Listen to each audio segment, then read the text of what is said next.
Blessings, divine beings. I just did an unboxing. Wow, it doesn't fit in the frame. An unboxing video of the Witch Sister Tarot. Right now is my very first time ever taking a look at the cards and the book. And so this is going to be a reading.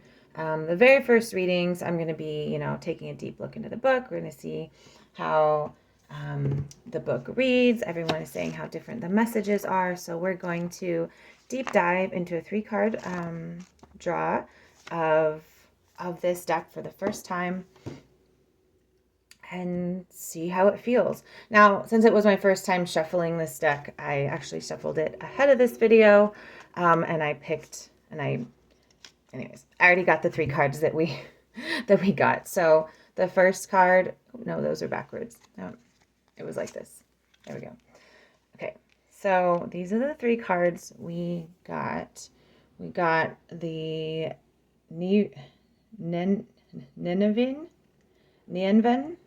Oh, geez. Nicneven.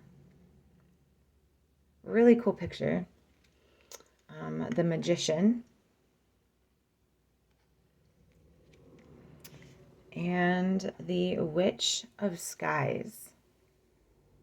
Okay, so we are going to deep dive into the book and see what it says. And it says, the second card in the Major Arcana is traditionally titled the High Priestess. Oh, that's a C, not an E. Oh gosh, I can't see. So it's Nicneven is the great witch queen of Scottish folklore. In his highly influential book, Letters of Demonology and Witchcraft, Sir Walter Scott connects Nicneven with the Greek witch goddess Hecate. Oh, and also with the Wild Hunt and the Fairy Raid. Oh, fascinating. As well as the name of this mythological figure, Nicneven is also the title of a role within historical Scottish witches' covens equivalent to High Priestess, as also mentioned by Scott and by Isobel Gowdy.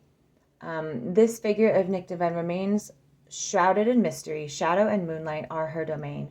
Surveying writings about her are extremely scant and mainly from centuries later than the time of her strongest folkloric currency, but echoes of her presence are still felt in Scottish culture today, perhaps the most notably in her association with Halloween traditions. Okay, that's fascinating. Okay, but now it's the divinatory meaning section. So our greatest fears are often of the unknown. We create monsters out of shadows. We all have dark and wild aspects of ourselves that we may be afraid of. But if we try to lock them up or shut them out, we damage ourselves, deny ourselves the fullest experience of life, and cut off the sources of powerful intuition.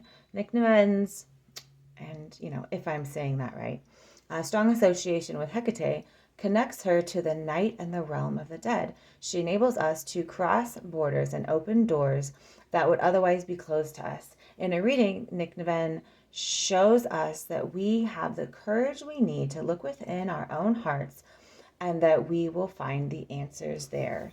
Oh, so cool. Okay, so the Magician, backstory about this stag here maybe. So in the words of the brilliant historian Dr. Diane Purkis, the stag is like the god of the Scottish witches. Okay. During the 15th to 17th centuries in Scotland, while the witch hunting fever raged, rich and privileged men were also carving up the common land and taking it for their own private use. Forests where common folk and wild animals had once roamed free were enclosed and turned into private hunting grounds for wealthy landowners. Oh, okay. It is easy to see how the stag, once the free lord of the forest, okay, and now made the prey of the prosperous few, could come to symbolize the sovereignty, power, and connection to the wild land that the people had also been robbed of. Yes. The significance of the stag goes back much, much further. They are also to be found in Pictish Stone carvings around Scotland and archaeological evidence has led historians and folklorists to speculate about the existence of ancient deer cults in the Scottish Highlands. I absolutely am loving the story and the history. I'm sure this deck took so much research on her part, especially because she mentioned in there, like, I'm not a witch. And she's like making this incredibly well done deck on historical witches. So I'm sure that took an immense amount of research. I'm a researcher. I identify with the wise woman archetype.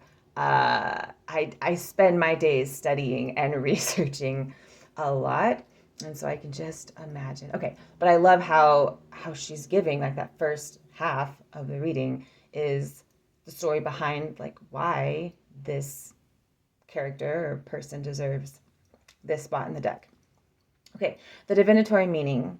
The magician is a potent bringer of strength and purpose. He tells us that our wild soul is still intact and still connected to the land, and that our blood beats with the surging sap of the mighty oaks. He speaks strongly of the act of creation, giving power to our plans and visions. He feels the bones of the mountains beneath his hooves, while the antlers reach up for the heavens, connecting us to the skies as well as the land. No summit is too high to reach, he assures us. The magician in a reading is a strong indication that this is the right time to take action, and that we are heading in the right direction, and we have what we need to do. Beautiful. Okay, last card is going to be the Witch of Skies. So it says, as we have already seen, in each suit, the witch has a particular talent or skill that she uses to serve her people. Okay, we didn't know that yet, but thank you for that recap. That was good. The Witch of Skies is a seer, able to read signs and portents in the flight of birds and in the shifting patterns of the weather. She can also use her magic to manipulate the weather, summoning storms at her need to protect her tribe and confuse enemies. Well, that's cool. Her symbol is the crow, marking her for the Morrigan. Ooh, yes. She whose prowess in magical warfare is legendary. Yes, it is. Repeatedly in Celtic lore, her actions turn the course of battle, as when her sisters Macha and Bab, she aids the Tuatha De Danann in their war with the Furbogs by calling down storms of sorcery and dreadful rain of blood that prevents the enemy from moving for 3 days and nights. Oh my God, I am obsessing over this. This might not be for everyone. Everyone might not want to hear stories of historical witches or folklore witches, but honestly, if you bought this deck, you probably do. And this is fascinating. I am just loving the notion that there is a story like that behind every card. Okay, divinatory meaning. The Witch of Skies hears the voice on the wind. She carries the lineage of the Morgan, Macha, and Bab. She knows the power that is in her, so will stop to wait. She knows the power that is in her, so will stop to feel which way the wind is blowing, and to listen to the song of the sky and to her own heart before she acts. The Witch of Skies is highly sensitive to the shifting moods of nature. She perceives much that others miss or take for granted.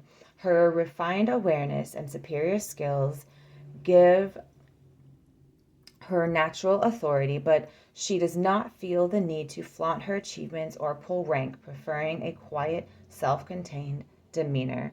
Oh my goodness. I'm just going to show these cards one more time.